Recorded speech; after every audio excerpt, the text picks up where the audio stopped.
नमस्कार दोस्तों, स्वागत है आपका आज की वीडियो में। तो इंडियन नेवी और डीआरडीओ ने एक इम्पॉर्टेंट चीज़ पर एग्रीमेंट कर लिया है।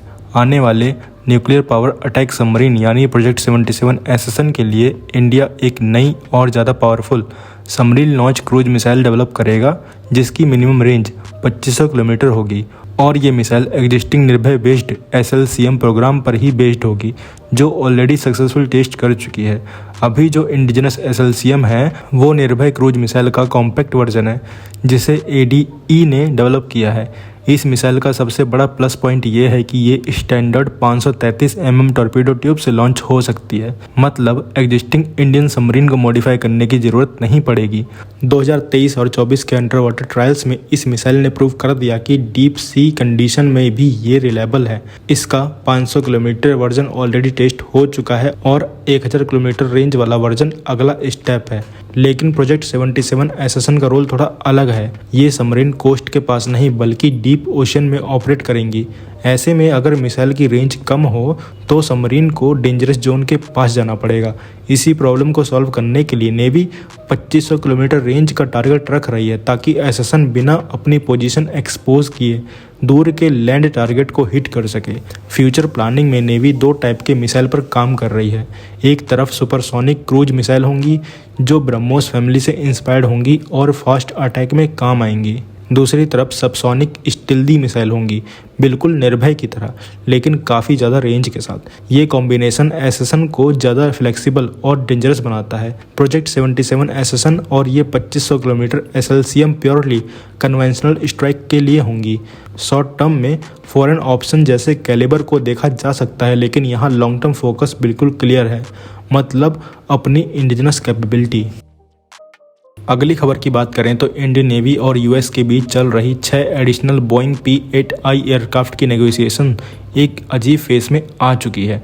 यहाँ प्रॉब्लम टेक्नोलॉजी या परफॉर्मेंस की नहीं है, बल्कि प्राइसिंग की है। रिपोर्ट्स के मुताबिक US सप्लाई चेन डिसरप्शंस का हवाला देकर प्राइस रिड्यूस करने से मना कर रहा है, जबकि इंडिया को कॉस्ट पहले के डील्स के कंपैरिजन में लगभग 50% ज़्यादा लग रही है।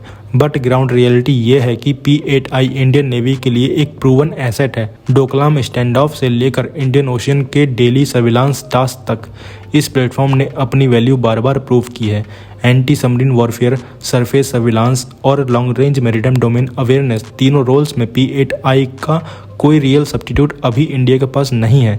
इसीलिए नेवी पहले 10 एयरक्राफ्ट तक जाने का सोच रही थी, जो बाद में 6 पर सेटल हुई। लेकिन यहीं पर अब प्राइस इशू आ गया। अगर कॉस्ट एस्केलेशन को बिना चैलेंज एक्सेप्ट कर लिया जाता है तो फ्यूचर प्रोक्योरमेंट के लिए एक रॉन्ग एग्जाम्पल सेट होगा।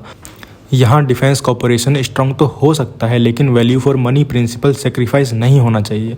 US के साथ स्ट्रेटजिक पार्टनरशिप इम्पॉर्टेंट है, पर इंडिया के लिए इक्वली इम्पॉर्टेंट है कि वो अपने बार्गेनिंग पावर को यूज़ करे।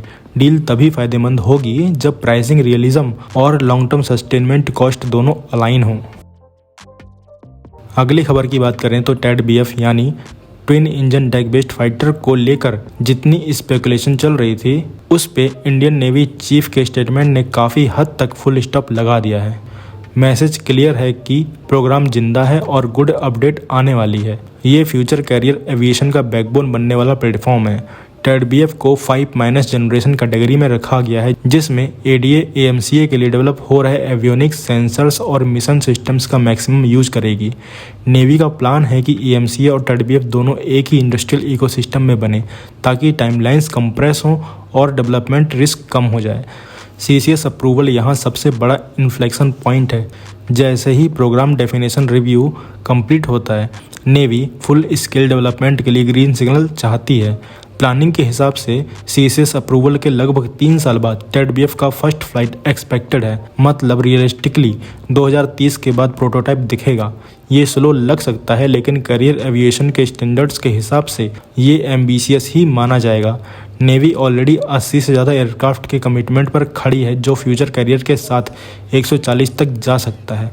यहाँ एक पॉजिटिव चीज़ ये है कि नेवी इस प्रोजेक्ट को स्टॉप गैप नहीं, लॉन्ग टर्म सॉल्यूशन के तौर पर देख रही है।